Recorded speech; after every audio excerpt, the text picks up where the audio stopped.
A thin veil of smoke drifts across the Bengal dawn, golden fields of opium glowing like fire beneath the sun. In the distance, a steamship waits on the Ganges, its decks lined with chests marked by the East India Company's seal. Among the cargo, veiled women step aboard, brides of empire, promised not to men, but to the trade itself. Their beauty, their sorrow, their silence, all sold for profit.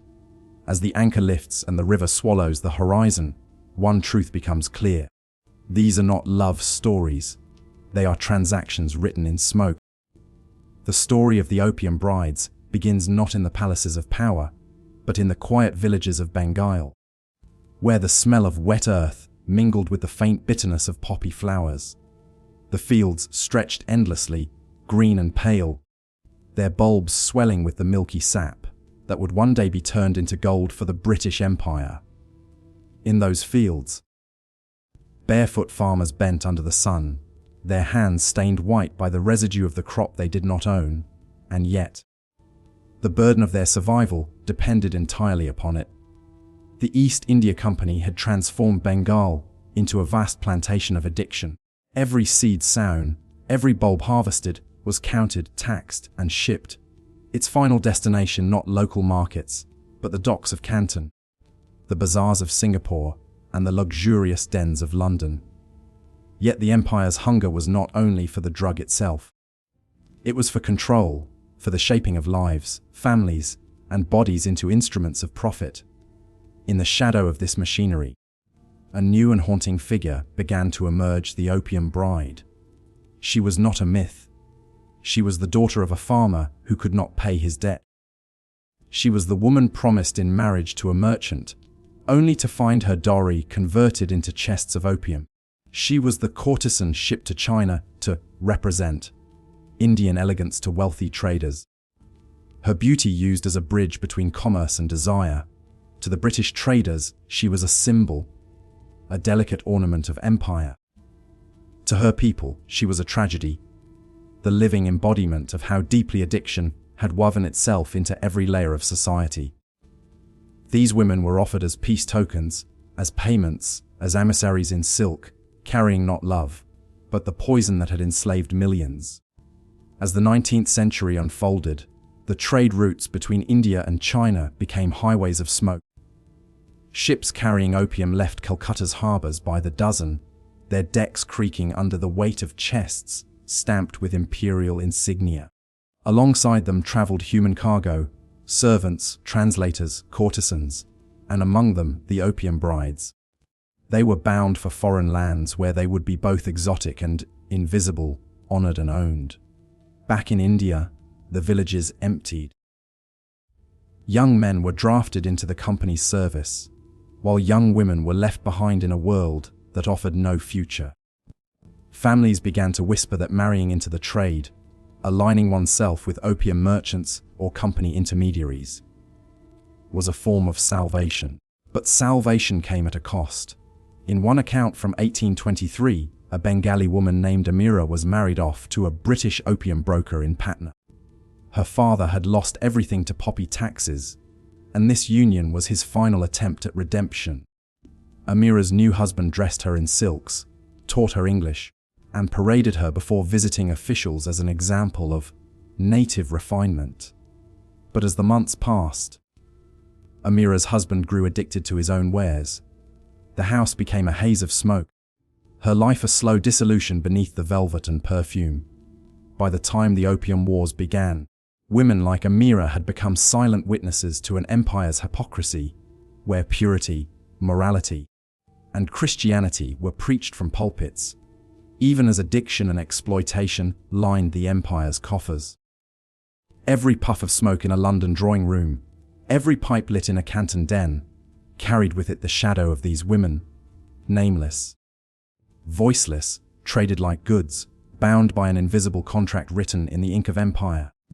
The story of the opium brides is not one of romance, but of bondage. It is the story of how beauty was weaponized, how femininity was sold as diplomacy, and how love itself became collateral in the empire's grand bargain with addiction. In the dawn light, The plains of Bengal and Bihar glowed with eerie beauty. Endless fields of white poppies shimmered like a sea of pearls, mesmerizing, tranquil, and utterly deceptive. For beneath that beauty lay the lifeblood of an empire and the slow suffocation of a people. Each fragile bloom carried a drop of sap, milky, bitter, and precious. The British called it white gold. Though for the farmers who grew it, it was a curse that clung to their soil and souls alike.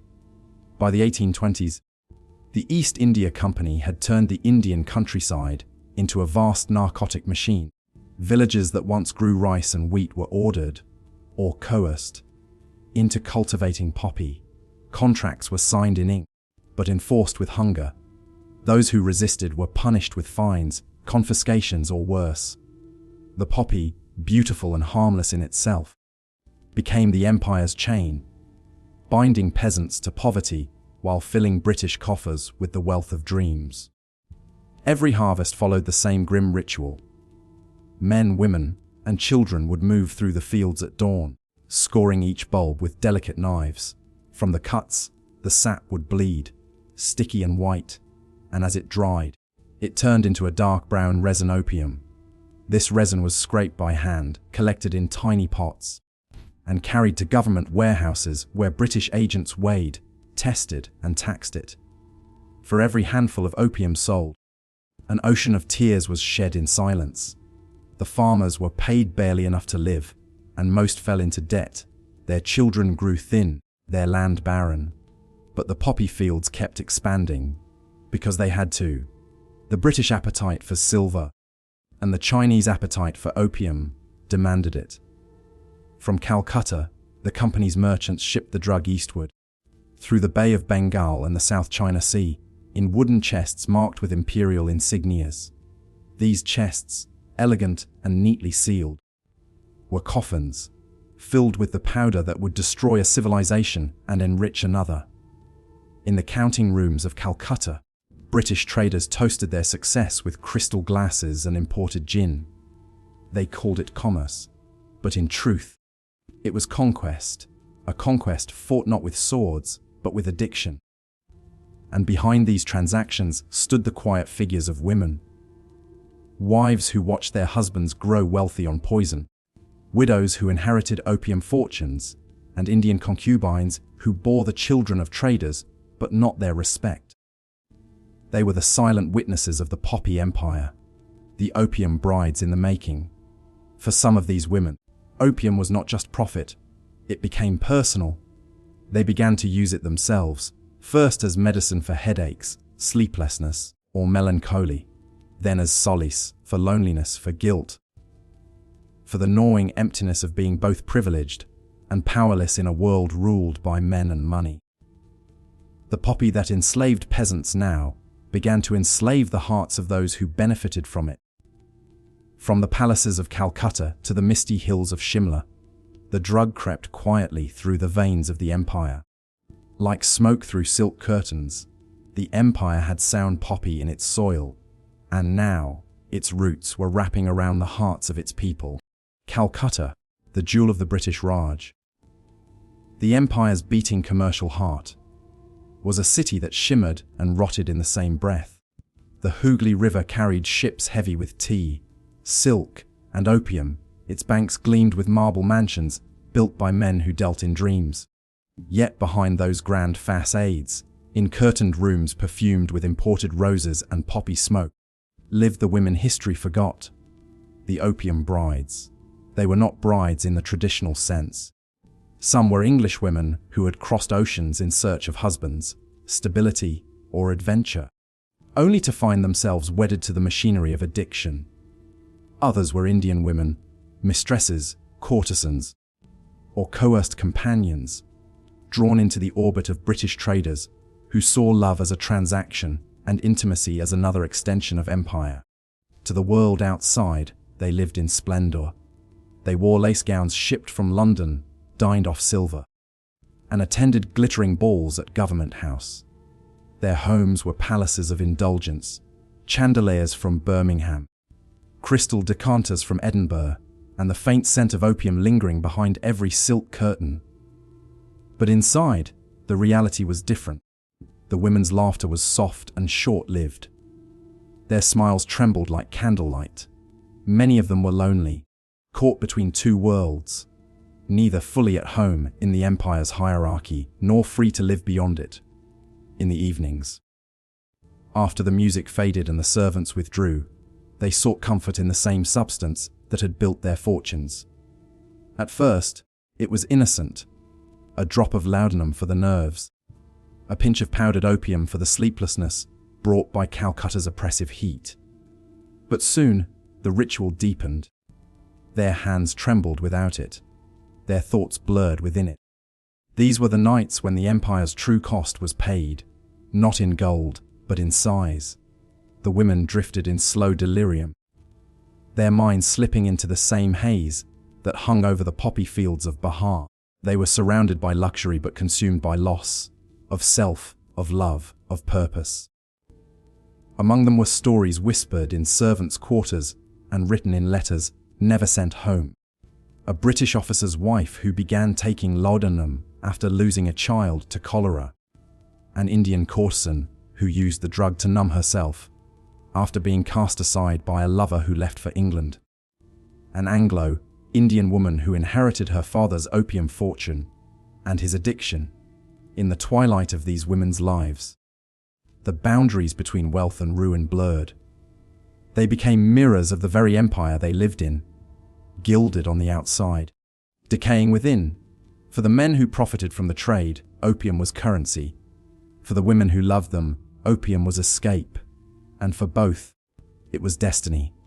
By the 1840s, Calcutta's elite were whispering of a quiet epidemic, not in the streets, but in the salons.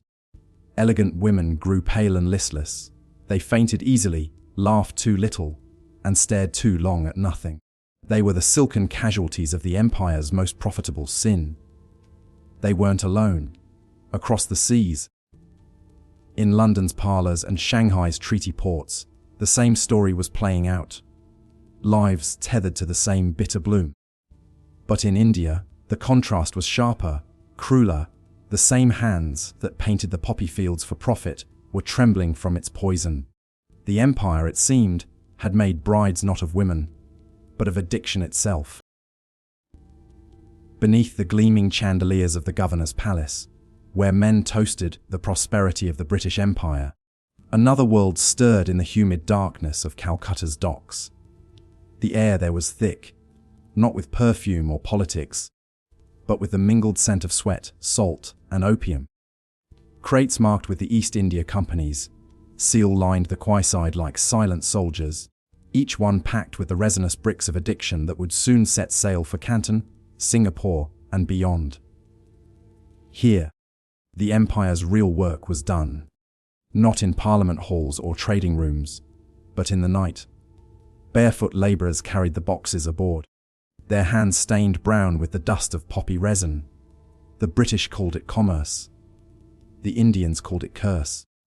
And the women who watched from the shadows, the wives, the courtesans, the widows, called it something else entirely, fate.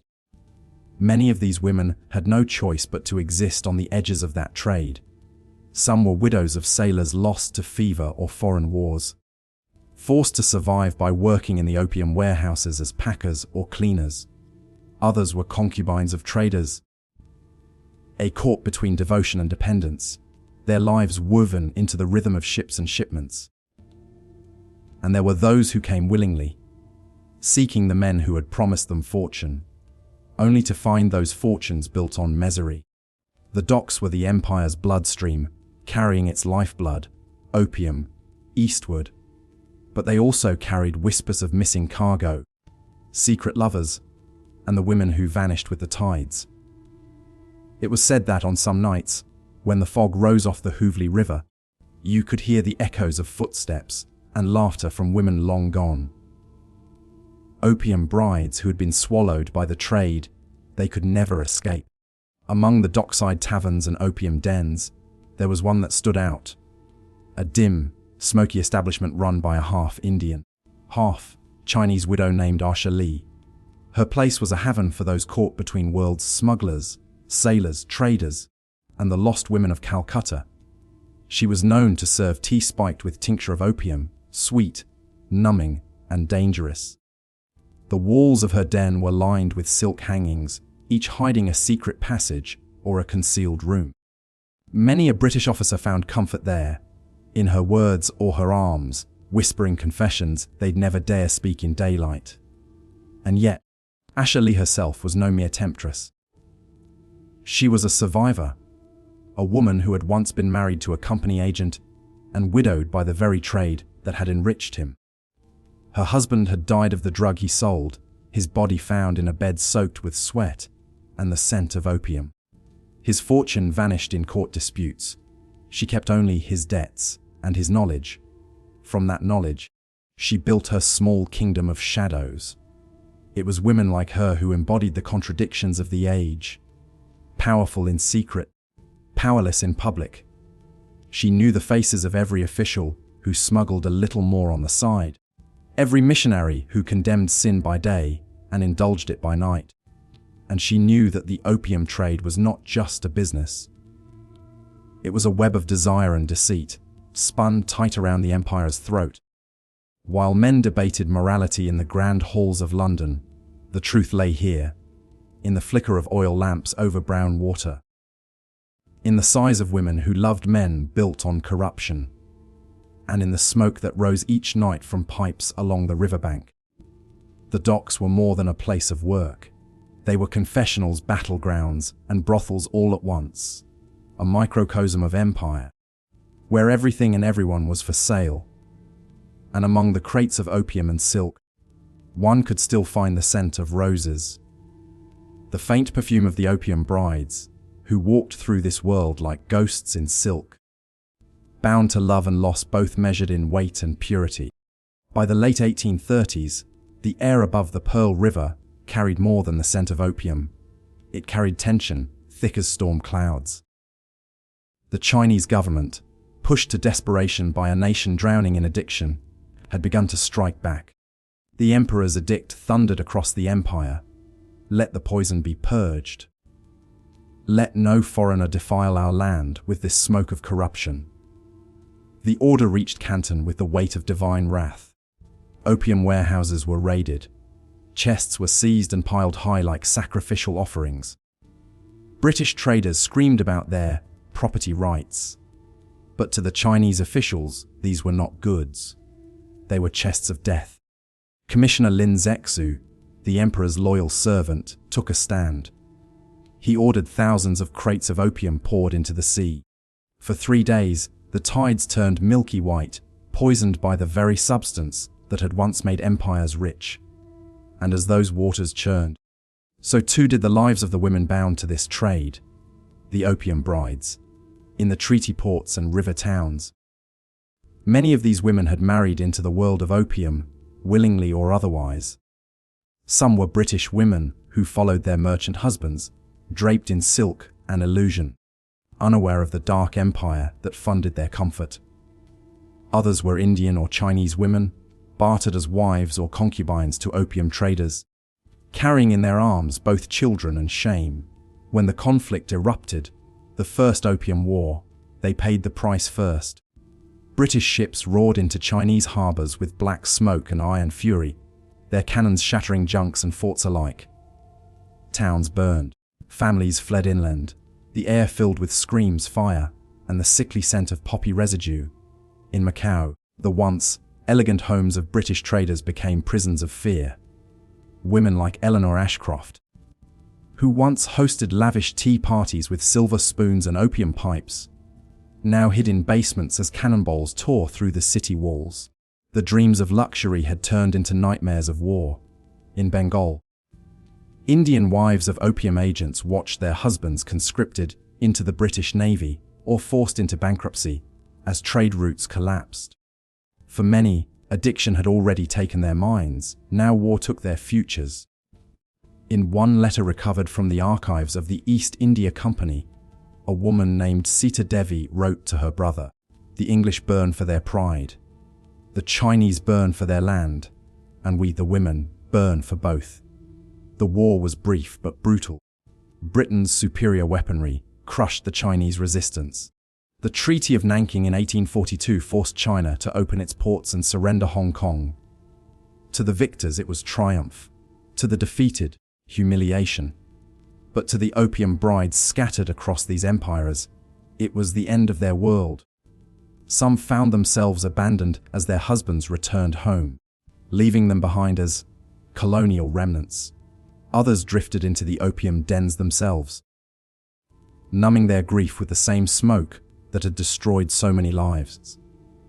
In the flickering lamplight of Canton's ruined alleys, widows sat before their pipes, drawing the last wisps of oblivion as the empire they once served turned to dust.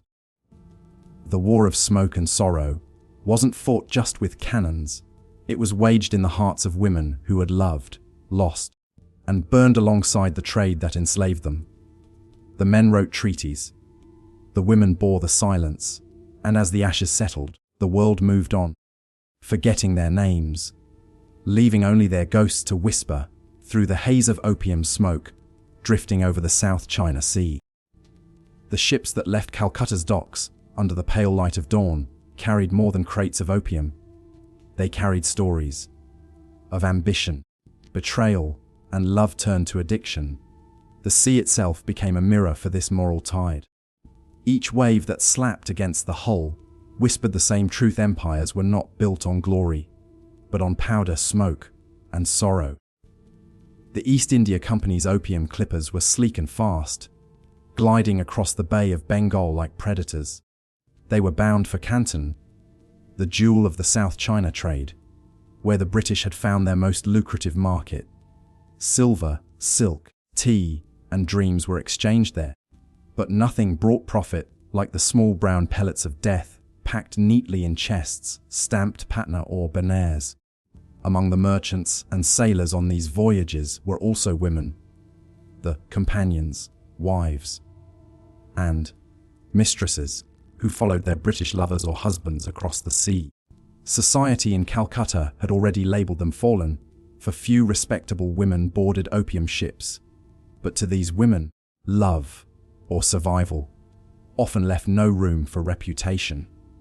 Some of these opium brides thought the voyage would bring a new beginning. They imagined the exotic promise of China, its lantern-lit cities, its courtyards scented with jasmine, its air heavy with mystery. But when the ships anchored off the Pearl River Delta, they found a different truth. Canton was not a place of romance. It was a fevered bazaar of vice. British traders operated from a narrow strip of warehouses called the 13 Factories, the only area where foreigners were allowed. The air reeked of ink, sweat, and opium smoke. Men shouted over ledgers, ships, and prices, while the Chinese officials pretended not to see the illegal deals taking place before their eyes. Gold changed hands in secret. The city's moral walls were thin as paper. For the women, this was not a paradise but a gilded cage. Their lovers and husbands were often lost to the trade, mentally and morally. They spent their days waiting in cramped rooms overlooking the docks. Their only company, the dull roar of the harbour, and the occasional cry of a street vendor selling lotus buns or dried fish. When night fell, they would smell it before they saw it. The faint, sweet perfume of burning opium drifting from the flower houses along the riverbank. These were dens of velvet and shadow, where Western traders and Chinese merchants gathered to dream together. And soon, curiosity led many of the women there too. At first, it was just to look, to understand what drew their men so powerfully into that world. But one taste of the pipe, one drag of that thick, honeyed smoke, and they understood. The world slowed, softened, blurred. All pain dissolved into music. The past became bearable, the present exquisite. Thus began the quiet spread of a new sisterhood, women bound not by blood, but by smoke. They became the hidden faces of the opium culture, not the traders, but the dreamers. These women hosted secret gatherings in the rented rooms of Canton's Western Quarter, where candles flickered against embroidered silk screens and laughter flowed like wine. British, Eurasian, Chinese, distinctions blurred in the haze. They were the opium brides, lost between continents, and caught between pleasure and ruin. One of them, known only as Evelyn Harcourt, wrote in a letter to her sister back in England, "I have found paradise, but it is the kind that kills you kindly.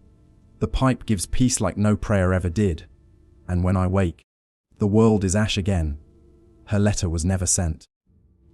It was found months later in her belongings after her death. Her body discovered in her chambers overlooking the Pearl River, a small ivory pipe still warm beside her hand. The tragedy of these women was that they were not victims of love alone. They were victims of empire. Their suffering mirrored the very trade that had ensnared them, sweet in promise, devastating in consequence. As opium flowed eastward and silver flowed westward, their lives became another form of exchange. Their youth and beauty traded for comfort, their names erased from history as easily as smoke from a lamp. By 1839, the British appetite for Chinese tea had made the empire desperate to keep opium flowing, no matter the human cost. And while politicians debated free trade, in London, the opium brides of Canton and Calcutta paid for that freedom with their bodies, their minds, and their souls. They were the ghosts who walked behind empire, unseen, unremembered, yet ever present in the perfume of smoke that hung over the sea. When the guns fell silent and the ink dried on the Treaty of Nanking, Britain celebrated its victory. Champagne flowed in London halls, while Queen Victoria's ministers spoke of opening China to civilization. But the victory smelled faintly of poppy smoke and blood. It was not merely a triumph of trade, it was the coronation of addiction. In the opulent drawing rooms of London, few paused to think of the women left behind, the opium brides scattered across Asia's ruined coasts. These women had been promised prosperity, adventure, or love. Instead, they awoke in the aftermath of empire's intoxication, surrounded by the wreckage of both nations and hearts.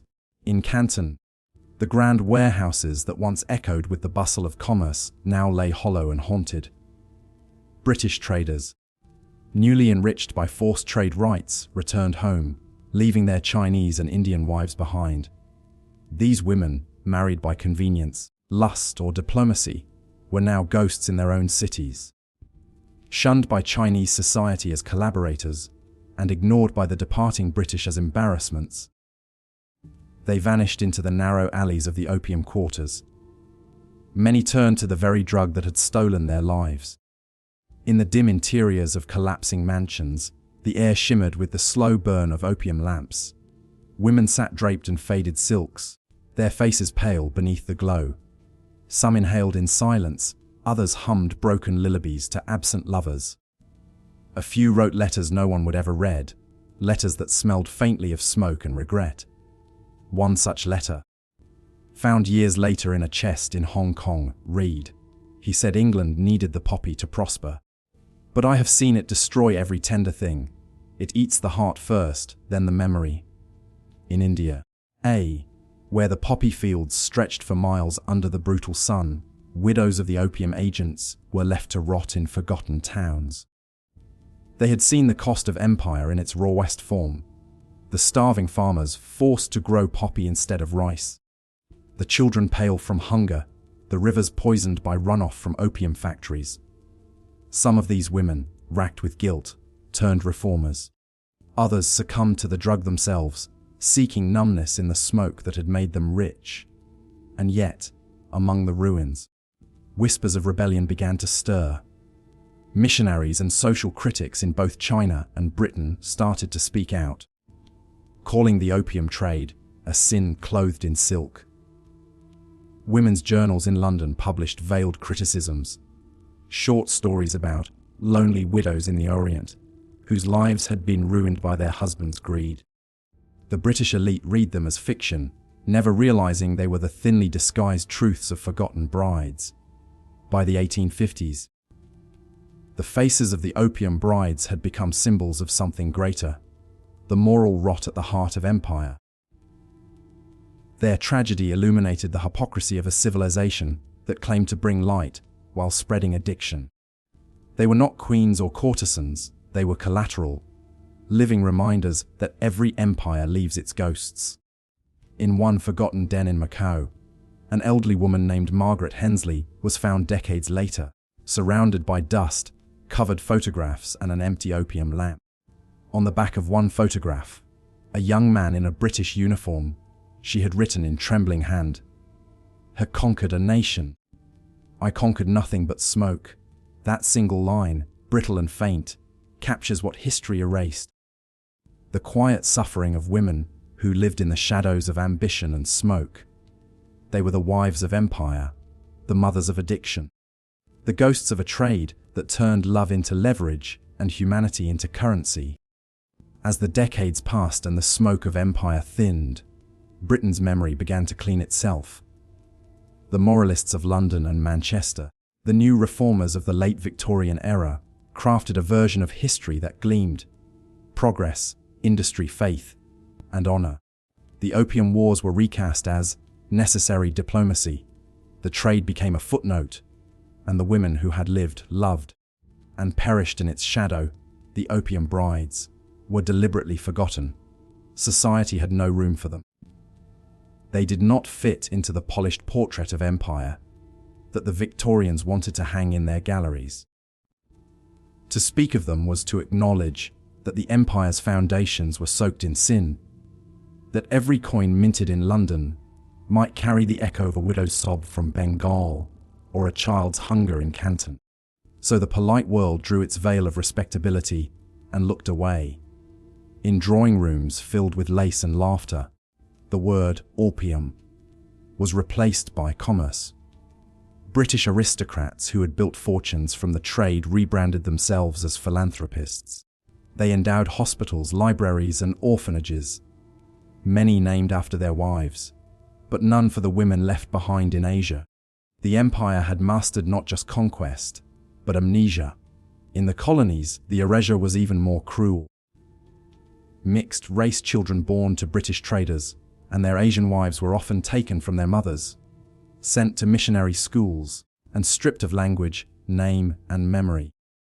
The mothers, those opium brides, were left with nothing but the lingering scent of smoke on their fingers. The very love that had once seemed like salvation became the mark of their exile.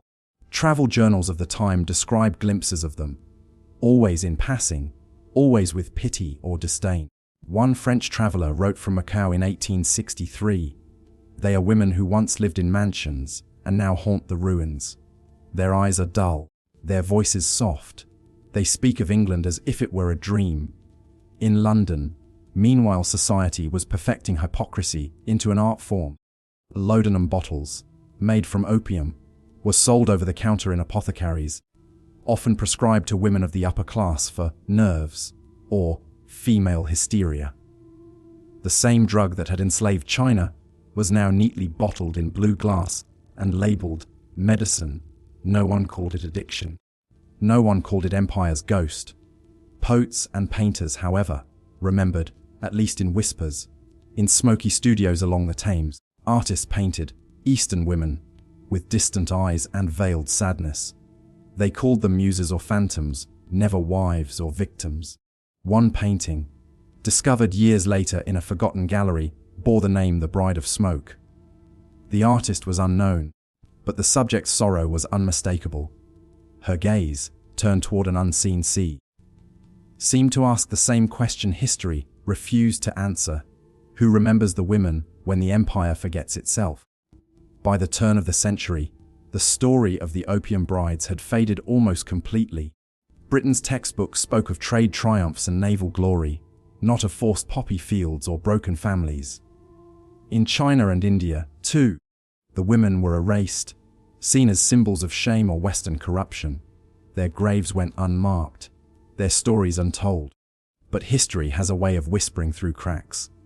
Letters surfaced. Diaries were found in attics, and among them, the truth flickered faintly. Love and addiction intertwined, the scent of smoke mingling with perfume and tears. They were women caught between two worlds, one that used them, and one that erased them. They lived in silk, they died in silence, and the empire moved on, proud and forgetful. By the late 19th century, Britain stood at the height of its power, its empire stretching across continents, its navy ruling the seas, its trade fueling the Industrial Revolution. But beneath the glittering surface of progress lay a quiet, festering truth. Much of that wealth was built on addiction. Opium had been Britain's most lucrative poison, and the empire was addicted not to the drug itself, but to the profits it produced. Yet in the age of moral reform and Victorian virtue, the empire could not afford to remember its sins. The narrative was rewritten. The opium trade became a necessary evil, a relic of the past. Schoolchildren learned of brave naval officers and heroic merchants, not of starving farmers forced to grow poppies instead of food, nor of the millions of Chinese souls lost to smoke-filled oblivion. The public, too, was complicit in the forgetting. Newspapers that once celebrated the empire's conquests now turned their gaze elsewhere. When reports of Chinese addiction reached London, they were printed beside advertisements for laudanum tonics, the same opium-laced mixtures consumed nightly by British mothers, widows, and debutantes. The hypocrisy was staggering. The same society that condemned China's moral weakness proudly consumed opium in its parlors. It wasn't called addiction, it was called remedy. Bottles of Mother Bailey's quieting syrup and Godfrey's cordial lined the homes of London's respectable families. They were given to soothe crying babies, to calm nerves, to dull heartbreak. And when dependency set in, it was hidden behind the curtain of respectability. Meanwhile, the government's official reports tiptoed around the truth. Parliamentary debates on opium framed the trade as a matter of economics, not ethics. When a handful of missionaries and social reformers demanded Britain end its role in opium trafficking, they were mocked as sentimental idealists. Commerce, the ministers said, must not bow to emotion. But beneath the calm surface of official denial, unease began to stir. Letters from soldiers returning from Asia told of the devastation. The hollow-eyed addicts, the collapsed families, the cities where smoke hung like fog. Some British officers who had seen the aftermath firsthand described the opium dens with horror, their words trembling with guilt. "I have seen men whose bodies were alive, but whose souls had fled. This is not trade, it is a slow death, sold by the pound." Still, the empire buried these accounts beneath medals and ceremonies. The truth was too dangerous, too unprofitable, too shameful. To admit what had happened would mean confronting the moral rot at the center of Britain's grandeur. And so, denial became policy. The story of the opium brides, the exploited farmers, and the addicted millions was silenced. The empire wrote its own version of history, clean, noble, and victorious. The very word, opium, began to vanish from the public lexicon, replaced by euphemisms like Oriental trade or colonial enterprise. Yet not everyone was fooled. A small but growing movement of writers and thinkers began to dig into the buried past. They saw the truth shimmering beneath the empire's polished lies, the hypocrisy of a nation that preached Christian virtue while poisoning half the world. Pamphlets appeared with titles like The Smoke of Empire and Britain's Quiet Sin. These writings accused the government of moral cowardice, calling opium the black vein of civilization. But such voices were easily drowned by the empire's grandeur. In the marble halls of Parliament, men toasted progress with crystal glasses, unaware, or unwilling to see, that their empire's success had been purchased with the suffering of countless unseen lives. And so the denial endured, turning truth into myth and shame into silence. The opium wars were rewritten as triumphs. The merchants became pioneers, and the opium brides, once flesh and blood, became whispers fading into the smog of forgotten streets. But denial cannot last forever. Empires are like smoke, no matter how thick, it eventually disperses. And when it does, the air it leaves behind smells faintly of truth. Time, as it often does, became the empire's greatest accomplice. The opium wars faded from the collective memory, replaced by sanitized tales of discovery and trade, The women, the addicts, the farmers, the human cost, were swept away, dissolved in the empire's proud narrative. But history, no matter how carefully rewritten, has a way of whispering through the cracks. The echo of smoke never truly disappears. By the dawn of the 20th century, the children of empire, British, Indian, and Chinese alike, were living among the ruins of what opium had built. In London, opium had become the fascination of artists and bohemians. Writers like Thomas de Quincey, who confessed to both ecstasy and torment in his Confessions of an English Opium Eater, inspired a new generation of romantics to flirt with addiction in pursuit of beauty. But behind the art and the poetry, the same cycle of craving and decay endured. In China, the wounds ran far deeper. Millions were still trapped in addiction. The once proud empire that had stood for centuries was fractured, humiliated, and indebted. Opium dens multiplied across every province, their air thick with despair. Yet within that darkness, a spark of resistance grew. Reformers, poets, and nationalists began to speak openly of the century of shame. They called for rebirth, not just of a nation, but of dignity. And in India, where poppy fields still rippled in the hot winds of Bihar and Bengal, farmers began to rebel against the forced cultivation system. The same soil that had once fed an empire now rose in quiet defiance. Their voices, ignored for decades, became the rumbling undertone of something larger, a longing for freedom. The opium brides, those women who had been lost to history, lingered only in traces. A few letters survived in archives. A portrait hidden in a manor's attic, a name etched into the margin of a missionary's diary. But even these small fragments refused to die. Each discovery was a spark, illuminating what empire had buried. Historians and novelists in the modern age began to unearth their stories, not as curiosities, but as mirrors of exploitation, love, and survival. One historian described them beautifully. They were neither villains nor saints, but witnesses, bearing the sorrow of a world addicted to its own greed. In the 21st century, exhibitions and documentaries began to revisit this forgotten history. The phrase opium bride re-emerged, not as a scandal, but as a symbol of all the women whose lives were consumed by empire's hunger. Descendants of traders, missionaries, and soldiers traced their ancestry and found, to their shock, bloodlines crossing oceans and skin tones, a truth that defied empire's myths of purity. And still, in the old quarters of Guangzhou and Kolkata, whispers of their presence linger. Locals speak of spirits in the fog, of women seen at dusk, waiting by the riverbanks where ships once docked. In these ghost stories lies something profound, not superstition, but remembrance, a collective memory taking shape from the silence. The echo of smoke now carries a lesson. Addiction was not just a human weakness, it was the mechanism of empire. It showed how easily beauty can be corrupted by profit, how love can be weaponized, how civilization can disguise cruelty as progress. And it reminds us that every empire, no matter how mighty, leaves behind its opium its secret vice, its moral decay, its forgotten victims. If you stand today along the Thames at twilight, the air feels heavy with history. The same river that once carried ships laden with poppy cargo now reflects the cold light of modern glass towers. The empire is gone, but the reflection remains, a ghost shimmering on the water's surface. And somewhere, in that shimmer, you can almost hear it. The sigh of the forgotten brides, the crackle of burning poppies, and the faint echo of a promise that was never kept. Because history, like smoke, may fade, but its scent lingers forever.